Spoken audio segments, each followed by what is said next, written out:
Welcome back to another episode of Student of the Game. We're going to get right into it today. We are talking and discussing the Relationships Win framework. So this is going to be a 5-part series. I'm going to show you what our team has been working on, what I've been working on, and it's a Relationships Win framework. You know, we believe that relationships win. In the game of life, relationships win. This podcast is all about coaching small business owners up, and I know there's a lot. If you're not a small business owner, there's a lot that I know you can take out of it as well. If you're curious, if you look for clues, you're going to get something out of this podcast. So the Relationships Win framework, we start at first base, and first base is all about connecting. You got to connect with people. You got to connect. In this world of isolation, you got to connect. Today we're going to talk about conversations. Second base is conversations. Once you connect, you got to have a conversation. After second base and having conversations, then that gets into introductions, like how well you serve somebody, how well you listen. There's an introduction that happens. Either the person's giving you an introduction or you're introducing them to somebody that can make their life better. And then home plate in our world is a sale. And you can't just swing for the fences and hit homers all the time. You know, that's not what it's about. That's very transactional. It's about getting on base, being efficient, building relationships. That's what this podcast is about. So you're in for a treat today. This is going to be a brief episode, but I want to, if I can convince you of one thing, conversion only happens after conversation. If you're in business, we talk about conversion a lot as far as getting prospects to sales. But I will promise you, conversion happens through conversation. And I think here's the problem today. The problem today is you're sitting there posting on social media and you're wondering when business is going to show up. You're going to the office and you're wondering when business is going to show up. You're sending DMs and you're wondering when business is going to show up. And if I can convince you that you cannot have a powerful conversation without a real connection, but then introductions and referrals, which are the lifeblood of most business, never happens without a meaningful conversation. And you got to have the conversation first. And so what does this mean? What is second base? What is getting to the conversation place? I truly believe conversations are when trust is built. There's value in trust. Like trust is one of our core values. You got to be able to trust people. You got to be honest. And you deepen trust through conversations. Doors start to open. You know, if one of the things that we say is if connection is the seed, right? Last time we talked about being a farmer. If connection is the seed, then conversation is the water. Let me say that again. If a connection is the seed, then the conversation is the water. Are you watering? Are you watering right now? Are you watering your database? Are you watering your family relationships? Are you watering your friendships? Mental health is such a big deal right now, and I'm a huge proponent of it. I'm a huge fan of mental health. I'm not a doctor, and I don't have any prescription for people, but I will tell you one way to get past a lot of challenges is to make sure we're having meaningful conversations. It's to feel value. It's to feel valuable, right? And a lot of that comes through having conversations. So what does that mean in business? I truly believe a true conversation is a result of a genuine connection. You know, we talk about at-bats. We're using this baseball analogy. We're talking about at-bats. You got to connect with people. That leads to a conversation. You know, just recently, I've been connecting with people. It's leading to some conversations. And here's the cool part. Not every connection is leading me to a conversation with somebody. You know, I don't have time to have conversations with 100 people in a day. Do I have time to connect with 10 people? Yeah. Does that lead to 1 or 2 conversations? Yeah, it does. And over time, I start to understand how to keep track of this and how to bring some type of analytics to my world. In business, you have to have connections that lead to conversations. You have to have conversations that lead to an introduction. And you can quantify all of that. But yeah, I just believe a true conversation is a result of a genuine connection.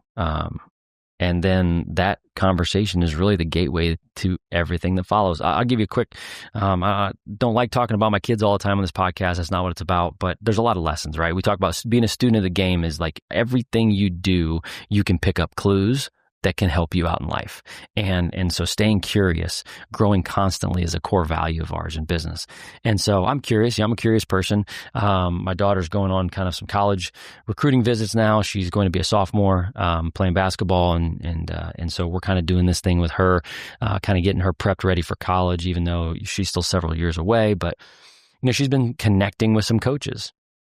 That's leading to some visits, some unofficial visits to try to see where she wants to go. And what ends up happening is when we're on these visits, conversations taking place.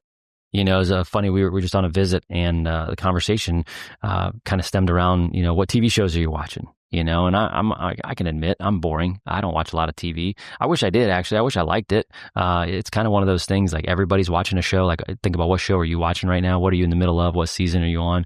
I'm not that guy. Like, don't invite me to trivia because I will not help. But, my family, they like watching their programs, and it's awesome. And that's really cool. And part of getting to know somebody was having conversations, asking like, what shows are you watching? What are you into? And then there were some similar connections. And my wife and this coach, kind of started to create this bond of like, oh, this is what each of us are into. And they could talk about that. They're building trust. They're not talking about TV. I mean, even though that's the topic, what they're doing is they're building trust. They're building rapport. They're having a conversation, because eventually that's going to lead to something else, like an introduction, or maybe one of my kids decides to go to school somewhere because of a connection that is made. But all trust has to happen at that conversation level. You connect, then you have the conversation.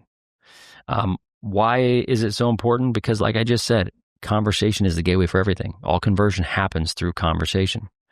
I don't remember in my going on 23 years now, I don't remember helping somebody buy a home without having a conversation. I just don't. I don't remember anybody in my life that has added value to me that I've not had a conversation with. Let me back up. Maybe some people that I follow on social media that have put out some good content, like that added value to me. But, truly, like, one-on-one value, like we're deepening a relationship, that has not happened. A couple things. Conversations cannot be rushed. They can't be rushed. You can't force a conversation on somebody.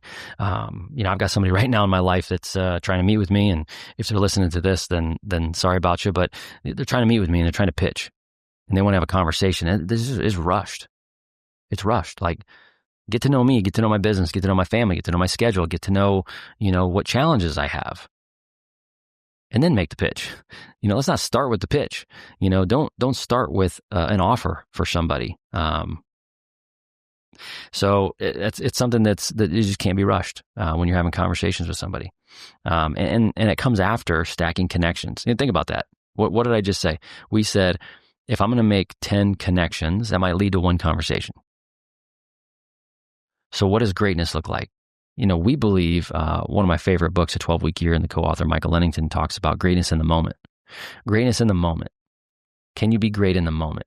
I'm not talking about outcomes. I'm talking, can you make your 10 connections today? Can you make 5 connections today? Matter of fact, you, the listener, are there 3 people in your life that you just want to connect with, that you need to connect with? Go do that today. When you're done listening to this, go connect with 3 people. And then you know what you do the next day? Go connect with 3 more. And you stack connections, that leads to conversations. The conversations can't be rushed. Focus on connecting with people. That's first base. That'll lead to the conversation. The conversations where value is added.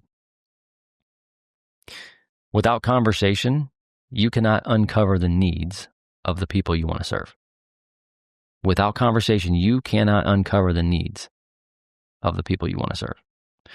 And introductions and referrals, I believe, are earned at the conversation level.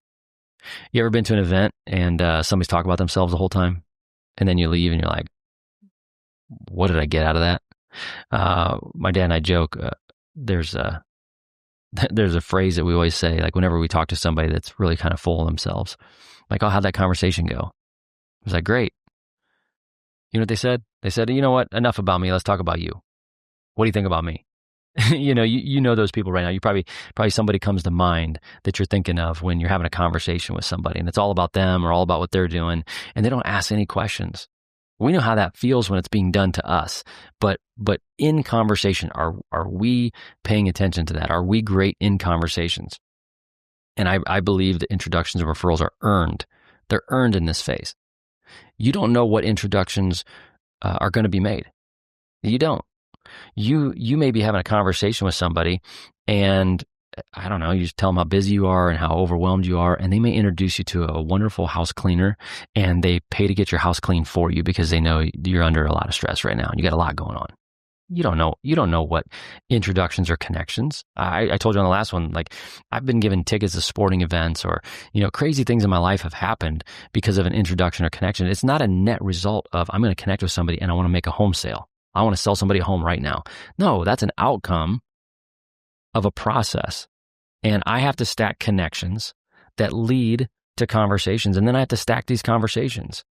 And I have to hold those conversations with open hands to know, like, how can I serve this person better? Like, my coaches talk to me about, your mindset, but there's a deeper level to mindset. And maybe you've heard this, maybe this is the first time you're ever hearing this, but this is something that's been on my mind a long time is my coaches talk to me about mindset. Mindset's great. You know what's more important than mindset? Heart set. What's the posture of your heart? When you're having a connection with somebody, how's your heart posturing? Is it what can I get from this person? Now you lead to a conversation with them. What's your heart set? Are you wanting something from them? I can't wait to have a conversation with this person and ask if they'll do business with me. I can't wait to have a conversation with this person and ask them how they can help me. But how many of us change our posture of our heart and really say, how can I serve this person better? When I text them, what can I say right now that's going to impact or improve their life? Think about that. There's mindset. Mindset's so important. We're all talking about mindset right now. But have we talked about heart set enough? What's the posture of your heart? Are you positioning your heart to really serve other people? Or are you posting on social media? Or are you having conversations? Or you're going to networking events because you're looking to gain something? I am too, by the way. But that's not the right recipe. The right recipe is not to have a conversation so that you get something. Stephen Covey has a phenomenal quote. It says, seek first to understand, then to be understood. Seek first to understand, then to be understood. That's a posture of the heart. Well, if I'm seeking to understand somebody else first and then to be understood. I was texting back and forth today and yesterday with some clients who are not ready to move right now. Okay, so I've been connecting with them. They're not ready to move right now. In my profession, when that happens, typically the realtor doesn't communicate with them until they're ready to move. That's normal. I mean, it's transactional. I get it, right? Like most people in my industry don't have much value to offer. Let me just say that a different way. That sounds negative. They don't know the offer they don't know the value they could offer. And so they don't offer any value. And if you're one of those people right now, it's like, I think one of the hardest things to know, and then once you do, it becomes a superpower, is knowing what other people need to hear, knowing what other people need in that moment. And I think that's really important. And that really happens through conversation, but not just conversation where you're talking, conversation where you're listening. You're trying to understand where they're at. Most businesses, I know you'd agree with me on this, most businesses, their conversations are too transactional or self-centered. It's funny, a lot of times, we get asked like, hey, how's business? And then most realtors just go into like, oh my gosh, I'm so busy. Oh, it's crazy right now. The market's hot. Like they're answering in a way that serves them. Like what if we were curious and when somebody said, hey, how's business? Whether you're a landscaper, financial advisor, painter, maybe you're starting your own business, and they say, hey, how's business? What if you return that with a question? What if you started with, I'm passionate about what I do. But do you have a specific question about real estate? Is there anything that you're going through that you need some answers to some questions? Like what if you just turned it around a little bit versus, oh, I'm so busy. Oh, the market's hot. Oh, we're selling homes in a day. It's awesome. What if that person wanted to sell their home but didn't know where they wanted to go? You would stress me out. If I knew I was moving but didn't know where I was going, and I'm talking to a realtor and I'm not in the business, and I say, hey, how's business? And I really want to know, like, oh my goodness, I'm about to sell my home. Can you give me some good information? They're like, oh, homes are flying off the shelf. They're selling in a day. It's crazy. Record times, 100 offers. That stressed me out. That person talking to me would not be serving me. or they'd be serving themselves. So I would ask you, are your conversations with people self-centered, or are you finding that they're transactional? Okay. I'm going to teach you 3 things here real quick. Ask questions. Don't pitch. Don't pitch your service. Don't pitch your product. Ask questions. You can't be an undercover agent. That's something we say all the time. People need to know what you do for a living. But you ask, you don't pitch. Get curious about their world. One of the things you do is get super curious. Like, tell me more. Oh yeah, how did you, like, I always talk about, great journalism. Like, great journalism is hard these days. Like, when I'm watching the NBA finals right now, they're on, and you see these interviews. As a matter of fact, I love watching press conferences because there's like really bad questions and then you get really bad answers. But then there are some amazing journalists that ask some phenomenal questions, and it's usually the second question. Have you ever noticed that? Like, the first question's average, and then once the athlete gets to talking a little bit, that second question is like, we're all leaning in. We're all leaning in like, I can't wait to hear what he has to say. Can't wait to hear what she has to say. Get curious. Get curious about the world. Ask the next question. Great journalists ask the next question, or the great follow-up question. We get this in our business a lot. It's like, hey, what are you looking for? We talk to buyers. What are you looking for? Open floor plan. I'm looking for something affordable. I want privacy. And we've just taught our team, like, you ask the next question. That's awesome. It sounds like you want privacy because that's how maybe you grew up. Could you walk me through, what does privacy mean to you? Or could you give me an example of what privacy means? Could you give me an example of an open floor plan? Right? Like, give me an example. Tell me more. Like, that's a great question. Like, what are you looking for in a house? I want 3 bedrooms. Well, I don't know why. So ask the next question. And then one of the things that I think is really hard for people to do, especially young kids, this is what I'm trying to teach my kids, is when you ask the next question, you're avoiding small talk. You got to go a layer deeper. You got to go layer deeper than small talk. Everybody I know, how's the weather? How you doing? Busy? Nice. It's just all small talk. But if you can avoid, or not avoid, because it's tough to avoid small talk, but get past that, and really, it goes back to the posture of your heart. What's the posture of your heart? Can you go to a deeper level with people when you're having those conversations? And that's when you're building trust. Here's some examples of maybe some conversation starters. So if you're finding yourself in a networking event, or you're growing your business and you're calling on, a new person, or you're going to coffee with somebody, here's 3 easy things I wrote down. What are you working on right now that excites you? Like, what are you working on right now that excites you? I have 2 projects right now that we're working on outside of helping people buy and sell homes. I got 2 projects we're working on, and it's really fun because these are things that are like legacy projects that are going to sustain our business, and they're going to grow it for, years and hopefully decades when my kids come over and, take over when I need to step out at some point, if I ever do. But I've got some projects I'm really excited about that if somebody were to ask me that question, I'd probably talk too much because I'm really excited about them. Yeah, I can't wait to share them with you. I mean, we're going to release these here at some point, but we're working through these right now.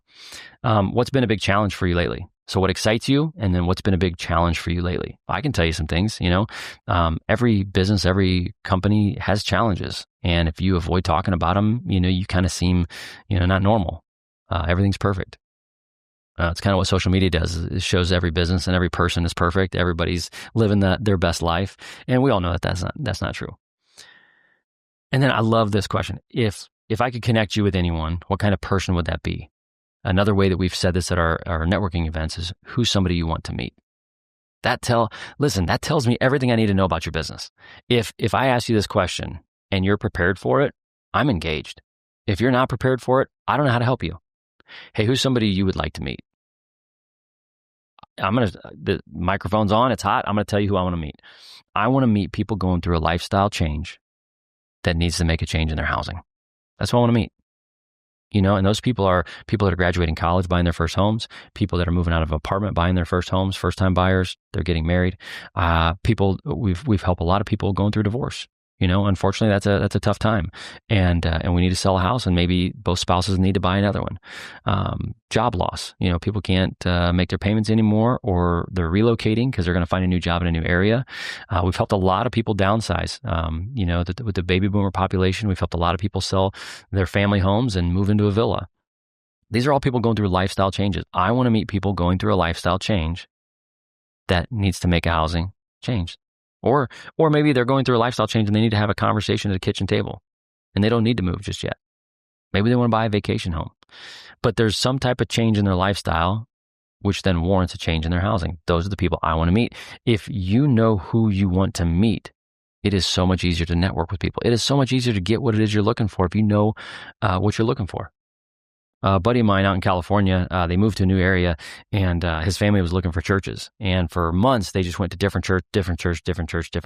I think they're on like their 10th one. All right. And this could be about anything. This could be about food. This could be about movies. This could be about vacations. This just happens to be about churches. They were, shopping for a church for their family. And they got to the 10th one. And I remember he said, we just said pause. We just can't, we're just not going to continue down this road. Let's have a conversation. So they go out to brunch after church, and they said, okay, let's both write down our top 10 things we're looking for in a church. And you know what they did after a conversation? They compared notes, and they recognized that most of the churches that they had attended, especially this last one, the 10th one, had most of what they were looking for. And the moral of that story is, it's amazing that you can find what you're looking for when you know what you're looking for. Right? I mean, think about that. When you don't know what you're looking for, it's hard to find. When you know I'm looking for people going through lifestyle changes that need to make a change in their housing. And as I'm having conversations with people, I'm trying to serve them really well. I'm trying to listen. I'm trying to understand, and then to be understood. And when I build trust with people, when I build relationships with people, when people know that I care more about them than a transaction, because we believe relationships win, then what happens next? They tend to introduce us at a faster rate. And it's because we've earned that. And that happens through conversations. One of the things we talk about at networking events is, at a networking event, instead of going and handing out 20 business cards, I talked about this with Michael Yoder, my podcast coach, at Truthwork Media. And Michael talked about this guy that came up to him at a networking event that was handing out flyers to go to his networking event. It's like, what are we doing here? Instead of going and handing out 20 business cards, why don't you just take 3, have longer conversations with people, and then invite them to a coffee or lunch afterwards to deepen that connection, to deepen that relationship.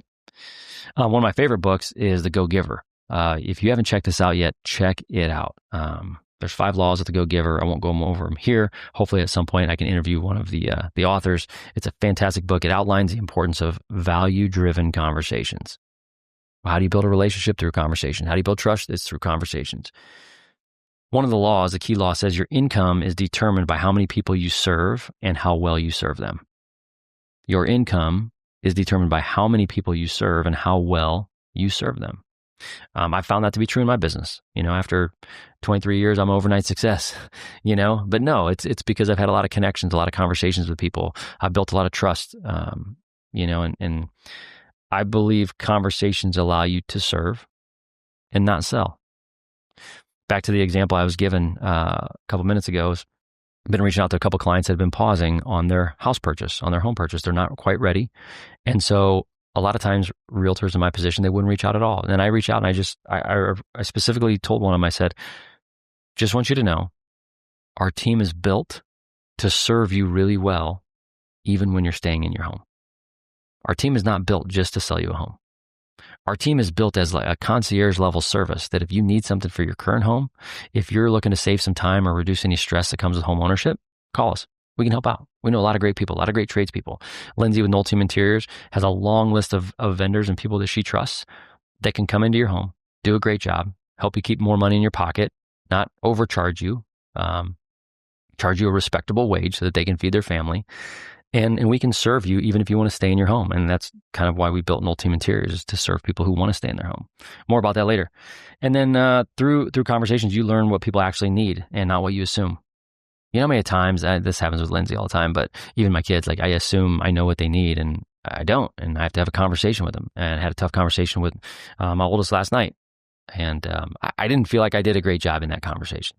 And you know why? It's because I assumed what was going on. And so I talked to her. What I should have done is ask questions. I should have had a better conversation with her. We wouldn't have even got to the place that I felt I didn't do a great job. If I would have asked 2 questions before I started in what I wanted to tell her, it would have gone much better. And yes, we've talked this morning. We've hashed it out. I apologized. And she's a great kid. So super excited that she's going to be the CEO of Noll Team Real Estate in about 15 years once she gets some experience. But we talked about conversation is a bridge between curiosity and contribution. Conversation is the bridge between curiosity and contribution. You got to be curious. You got to stay curious. You got to grow constantly. It's not about you. If my team members and if you out there as a business owner, if you're failing to connect with people, it's because you're selfish. I'm just going to say that. You're selfish. And it's because you're making the connection or the conversation about you. When you go into it making the connection or the conversation about other people, great things happen. We talked about the stacking effect. The stacking effect is you stack days. Athletes stack days. I'm going to work out today and then I'm going to recover. Then I'm going to work out again and I'm going to recover. I'm going to work out again and recover. I'm going to keep stacking days. And this is the Kobe effect. Kobe said, I worked out 3 times in a day. And if you only work out 2 times in a day, after 6 months, I'm going to have 180 more workouts than you. You're never going to catch me because I'm stacking days. That's what consistency looks like. Consistency in connecting with people. Consistency in having conversations. Play a fun game with yourself. Like, how many coffees can you schedule in 90 days? Now, I'm not saying like drink coffee 5 times a day. That'd be reckless. But can you schedule 3 a week? I don't know. Can you? A friend of mine, a realtor from Arizona, had this thing that they just did. They said coffee across the miles. And they scheduled coffee with realtors all over the country to network, brainstorm, and have a cup of coffee. 30-minute Zoom session. And it was a connection that led to a conversation that got to know somebody better. It was an amazing example. I'll give you an example of some of the conversations that I've had. So in my real estate business, there's a guy that I knew. He ran a medical group, and I was friends with him, hung out with him, but never really had a conversation with him. And I remember took him to Baker Street. This was several years ago. Took him to Baker Street and I asked questions. I said, hey, what are some of the challenges? Goes back to the questions I had before. It's like, what are some of the challenges you guys are going through? Well, one of them was retention. One of them was recruiting. And so it's like, how could I come along and alongside them and serve them? Well, that one lunch where we built, and we already had some trust and rapport, but that one lunch allowed me to uncover some of the challenges that this person had. I knew I could offer that service. We now give community tours to physicians groups. There are medical practices in this community that we give community tours to, and our team serves them because we understand the challenge in hiring. So if we can be an extension of the group, make hiring better, more smooth, and be a third party that isn't part of the interview process, but they can let their hair down a little bit, ride in the car, look at the city, and then we can talk about it from, a standpoint of what they like. Now we can help teams recruit. And so that's part of the service we provide. So just by having that one meeting, understanding what their needs were. Another example is, back to my athletic career, the locker room is vital. A lot of times people talk about the locker room as sacred. There are conversations that took place in the locker room that I still hold close to me today. There's friendships from the locker room, like the conversations, like when you're competing and you're on the floor, like you're in the middle of battle, things are moving fast. You're competing for a job every single day, and you get to the locker room, conversations happen. That's where relationships happen. That's where culture is built, is in those locker rooms. It's trust, and it's those conversations that people have. A business example, I'll give you another business example. The first one was real estate specific, but here's a business example. A vendor that we needed to have a carpet cleaner. Okay. I wasn't going to name names, but I'll name names here. So we needed to have a carpet cleaner as part of our business directory so that we could offer a great referral to our clients that needed to get their carpets cleaned, either right before they're getting ready to put their home on the market and we're trying to get the best condition for them, or they move in and they want to maybe make the home a little more fresh. They're buying it from somebody else and nobody likes to live in somebody else's stuff. So maybe they need to get their carpet clean. I'll never forget where I was. I was driving down I-69 on the southbound lane, going from the north side of town to the south side of town. And I got on the phone with the owner of the company and I told her, I said, what realtor right now sends you the most business? And so she proceeded to tell me what realtor sent them the most business that they had a relationship with. And I said, I've heard a lot of good things about you guys. And I was introduced to you. We don't know each other yet. But in 12 months, no one will send you more business than me. I want to be the person who sends you the most business you've ever seen. And I remember that conversation. And she actually brought that up about 2 weeks ago when we saw each other, ran into each other. And she brought that up and she goes, that was crazy. I hung up the phone and they were new business owners and she called her husband and was like, you're never going to guess. There's this realtor that wants to send us a bunch of business. But think about your business right now. If somebody called you right now and said, I'm going to send you so much stinking business, like you're going to have to hire more people, that's a great day. Like if I made that phone call and said, hey, I'm a realtor, I want to partner, I want to be the person that you send business to when you're cleaning somebody's home. Now, here's what I know. I know that 40% of people who put their home on the market hire somebody in the trades into their home before they list it. Whether it's a painter, a plumber, a carpet cleaner, 40% of all sellers hire people to come into their home before they list it. It's really good for us to network with those vendors so that we can be the first one that they introduce. So it would have made logical sense for me to call and say, hey, I want to get to know you because I want you to send me business. But what did I do? I had a conversation with her and I said, here's what I'm going to do. I'm going to send you more business than anybody you know. To this day, they're somebody who has referred more people to us than the majority of our database. And we have a great friendship. So that's how conversations can lead if you posture your heart correctly. All right, some homework. I went a little longer I wanted to here than maybe you wanted me to here, but I get fired up talking about conversations because I think that's just where trust happens, and you can't sustain in business at all without that character and competence piece. Can I trust you, and are you good at what you do? You have to have both. So here's a challenge for you listeners today. Identify three people. Identify three people that you want to connect with. Reach out. Ask one of the three questions we talked about. What challenges are you going through? What are you excited about? And then ask that next question, the follow-up question. But identify three people you want to connect with. Go ask them questions about themselves, how you can help, how you can serve them. The goal is to listen, is to learn, and is to look for ways that you can serve them. You can't automate conversations.